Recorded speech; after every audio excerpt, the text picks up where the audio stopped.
बलांगीर चांचल्य बलांगीर सदैपाली घरोई सुश्री ITI nursing कॉलेजर कर्मचारी असदाचरण अभियोग थाना युवती अभियोग पर संस्था मालिक श्रीकर मिश्र पुओ नारायण मिश्र को कोर्ट चालान कला पुलिस।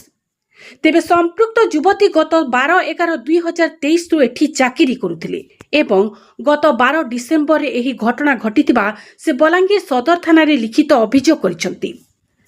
जेउथिरे मालिकंको पुआ नारायण मिश्र तांकु निज क्वार्टर को काम बहाना रे डाकिथिले एवं सेठी से तांकु एते कम दरमारे कोन हेबो बोली पचारिथिले। सेहीपरि से सहयोग कले दरमा बढ़ाइबा सहित 3 लाख टंका देबे बोली कहिथिले। सेपटे युवती जनक सेठु पळाई आसिबाकु उद्यम करिथिबा बेले तांकु टणा ओटरा करिबा सो आपत्तिजनक व्यवहार करिथिले।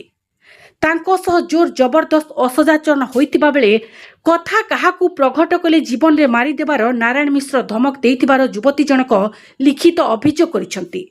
तेबे बलांगीर सदर पुलिस एहार तदंत करी संपृक्त कॉलेजर मालिकंको पुओ नारायण मिश्र जी कॉलेज निजे देखा रेखा करंती तांकू आज संध्या 5:30 समय पुलिस कोर्ट चालान करिछि।